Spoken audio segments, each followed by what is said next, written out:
Hey guys, it's me, Sophia, aka Professor Horchata, Baby Horchata, and I'm actually sick to my stomach.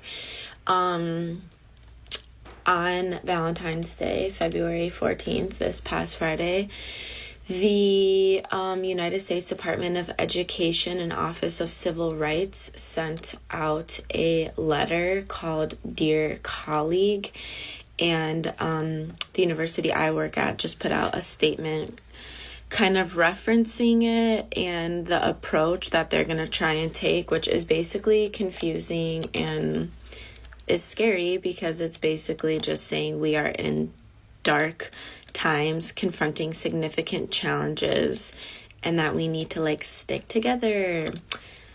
Let me read some of this letter, dear colleague. It says that in recent years, the American educational institutions have discriminated against students on the basis of race, including white and Asian students.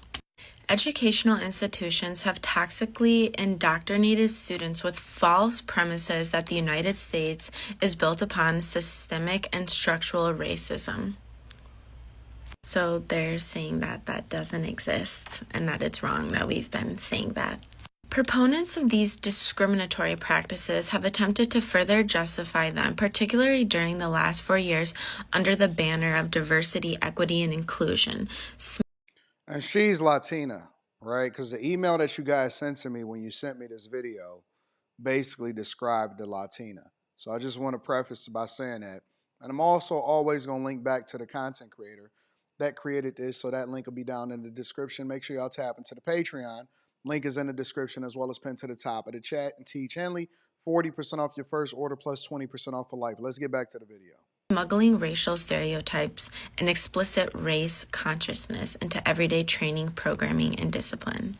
They're saying the Department of Education will no longer tolerate the overt and covert racial discrimination that has become widespread in this nation's education system. They're saying it's illegal to have any DEI programs or provide any extra programs or aid or support or anything that's based on a type of DEI. So that could be first gen, which could literally include white people. I just don't know how we got to a point where, I do. It's just genuinely terrifying that programs that were designed to we know what happens when we don't give space for, there's still so many PWIs, predominantly white institutions, and this is meant to try and even the playing field, and then now it's being called discriminatory and racist by doing that, and that we're not allowed to do that anymore. I really don't know what working in a university is going to look like the next.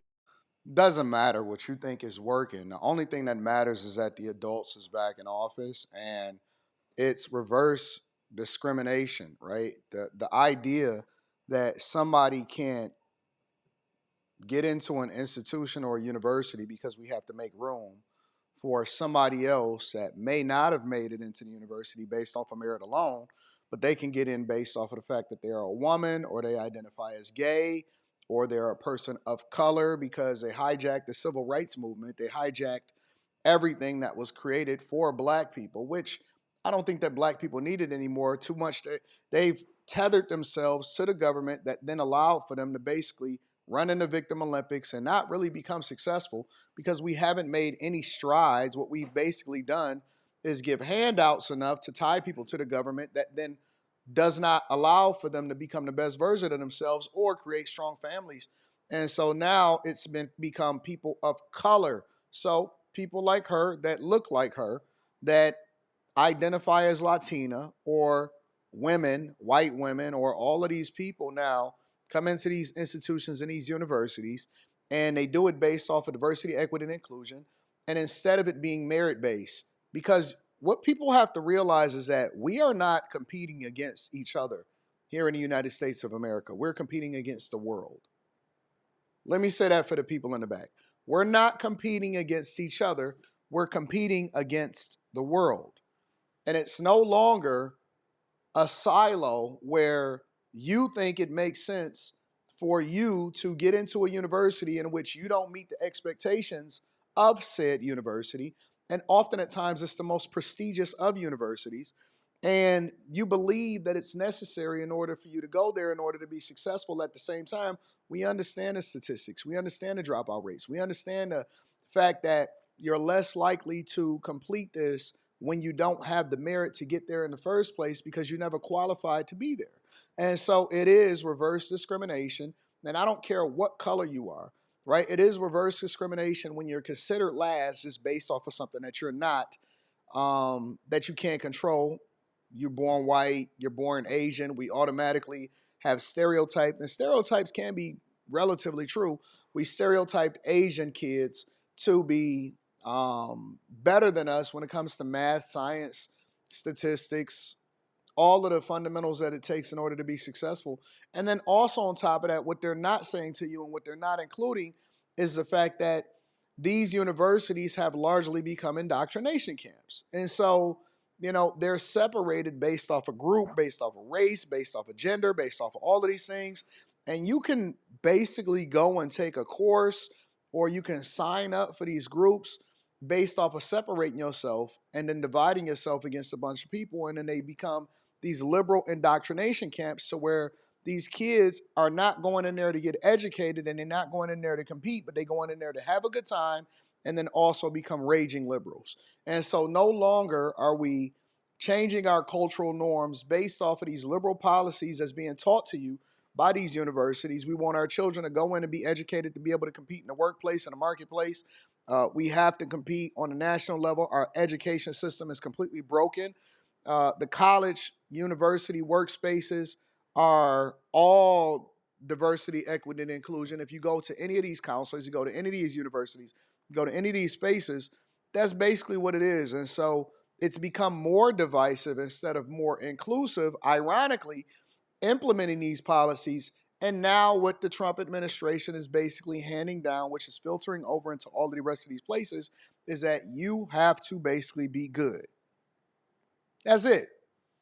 We're removing identity from the whole equation, and you basically have to be great at what you do.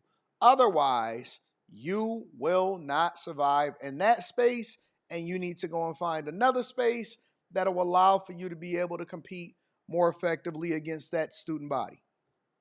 And here's the biggest thing. There's no shortage of universities for you to go to.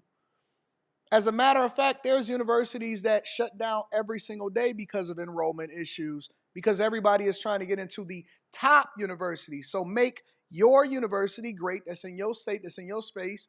And also, we should not be funding diversity, equity, and inclusion. So if you want to divide yourself against your student body or divide yourself against the culture of America, then you're free to do so. That's what freedom is. But we're not going to fund it as taxpayers. And we've been giving out federal dollars to basically indoctrinate people and allow for people to become raging liberals and then feel entitled to things even afterwards. And they're not even getting the right education. They're not even going into the right curriculums. They can't even compete worldwide. They don't even qualify for the jobs once they leave. And then they ask for student loan forgiveness because they took out a bunch of loans for stuff that don't matter. And so if you want to, then you can implement your own version of diversity, equity, and inclusion. Just don't ask for federal funding for it. And I absolutely believe that we need to continue to go based off of merit. We can't keep giving out handouts. We can't keep giving out free taxpayer dollars. It's costing America. It's costing our place in the world. And we can't even compete for the greatest jobs. And that's one of the reasons why you got to bring in people from outside that pay overly in tuition, and then we recruit them into these companies so that they can build the latest and the greatest for us to compete against the world that you then utilize and take advantage of. And then you say, I don't like it and I'm not happy with it. We need more black people. We need more brown people. We need more women. We need more of this. We need more gays. We need more of these people inside of these institutions, more of these people inside of these companies. And we create jobs for them without them even really adding any value into the company itself. And so I don't believe in diversity, equity, and inclusion. People that are complaining about it, they're going to have to compete too.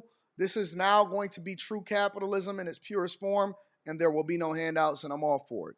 I'm all for it 100%. Let me know what y'all think inside of the comments if you agree with me or you disagree with me. Again, I'm going to put a link in the description back to the person that created this content so that we can give them credit, because I always like to give credit regardless of whether I agree with them or not.